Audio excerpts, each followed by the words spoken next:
पोपटलाल पूरे दिल्ली शहर में बड़ी बड़ी डींगे मारने के लिए प्रसिद्ध था।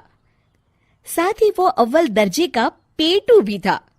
उसकी इस आदत के चलते कोई भी आदमी उसे अपने घर भोज पर नहीं बुलाता था। फिर एक दिन पोपटलाल अपनी बहन के घर जाता है, जो दूसरे शहर में रहती थी। अरे पोपटलाल, बड़े दिनों के बाद तुझे मेरी याद आई। माय डियर बहना, तू तो जानती है मैं अपने कारोबार में कितना व्यस्त रहता हूँ। हाँ, तेरी बात भी सही है। अब आया है तो कुछ दिन ठहर के जाना। अरे दीदी, ये भी कोई कहने की बात है। श्यामा देवी पोपटलाल को रहने के लिए एक कमरा दे देती है। अगली सुबह पोपटलाल जोर जोर से गरारे करना शुरू कर देता है। नकुल की पत्नी नींद से जाग जाती है और घबराकर अपने पति नकुल को जगाती है। अरे उठिए, लगता है हमारे घर में कोई जानवर घुस आया है। कैसी अजीब अजीब आवाजें निकाल रहा है, मुझे तो बड़ा डर लग रहा है। अरे कोई जानवर नहीं है भाग्यवान, पोपटलाल मामा जी हैं, अपना गला साफ कर रहे हैं। इतनी सुबह सुबह? अभी तो सिर्फ 4 बजे हैं। मामा जी इसी तरह से जल्दी उठ जाते हैं। अच्छा, ठीक है। नकुल की पत्नी जैसे ही सोने लगती है और जल्दी नाश्ता भी करते हैं। क्या मतलब? मुझे अभी उठ के उनके लिए चाय नाश्ता बनाना पड़ेगा? हाँ। अरे मर गई रे, अब मेरा क्या होगा? फिर थोड़ी देर के बाद नकुल की पत्नी मामा जी के लिए चाय नाश्ता बनाने में जुट जाती है। अरे भाई वाह, बड़ी अच्छी खुशबू आ रही है। बहू, जो भी बना रही हो फटाफट ले आओ, जोरों की भूख लगी है। हाँ मामा जी, अभी लाती हूँ। देखते ही देखते पोपटलाल सारा नाश्ता चट कर जाता है। बहू, कल से पराठे में देसी घी ज्यादा डालना, आज कुछ मजा नहीं आया।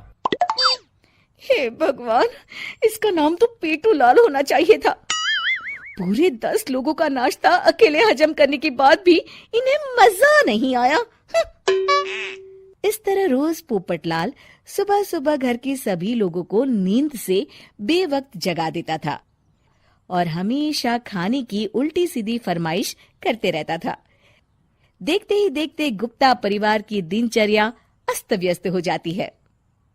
अरे भाई, खाने का असली मजा तो इस घर में है। अरे माँ, ये पोपटलाल मामा यहाँ और कितने दिन रुकेंगे? ये अकेले इतना खाना खा जाते हैं कि आज राशन वाला मुझसे पूछ रहा था कि अरे भाई, क्या आप लोगों ने घर में हाथी पाल लिया है? अरे बेटा, अब घर के मेहमान को कोई सीधे मुंह कैसे निकाल सकता है?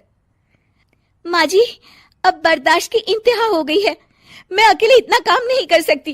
आखिर मैं भी इंसान हूँ। मैं कल ही अपने मायके चली जाऊंगी। अरे भाग्यवान, हम सबको मुसीबत में अकेला छोड़कर तुम कहाँ जा रही हो? जरा सब्र करो, मैं कुछ सोचता हूँ। अगले दिन एक डॉक्टर साहब उस घर में आते हैं। अरे नकुल बेटा, ये डॉक्टर यहाँ क्यों आया है? अरे मामा जी, माँ की तबीयत बहुत खराब है। तबीयत तो खराब होगी ही, तुम लोग उल्टा सीधा खाना जो खाते रहते हो। देखो नकुल, मैं तुम्हारा फैमिली डॉक्टर हूं, इसलिए आज से मैं जो कहूंगा तुम सबको वही खाना रोज खाना पड़ेगा। आजकल कितनी बीमारियां फैल रही हैं, पता भी है तुम्हें? आज से तुम सब सिर्फ सलाद और करेले का जूस पियोगे, समझे? डॉक्टर अंकल, आप ठीक कहते हैं। पोपटलाल घबरा के, अरे क्या खाक ठीक है भांजे? ये डॉक्टर सीधे सीधे हमें घास फूस खाने के लिए कह रहा है। अरे मैं कहता हूँ भगा इस डॉक्टर के बच्चे को यहाँ से। अरे मामा जी, डॉक्टर साहब ठीक ही तो कह रहे हैं। इसी बहाने आपका इतना बड़ा पेट जो बाहर निकला हुआ है वो अंदर हो जाएगा। इस तरह गुप्ता परिवार रोज खाने में सिर्फ सलाद खाना शुरू कर देता है। बेचारे पोपटलाल का बुरा हाल हो जाता है। ये लीजिए मामा जी, ताजा ताजा करेले का जूस। अरे नहीं नहीं बहू, मैं मरने से पहले मरना नहीं चाहता। मुझे तुम लोग माफ करो। यह भेड़ बकरी वाली जिंदगी तुम लोगों को मुबारक हो। मैं तो चला यहां से।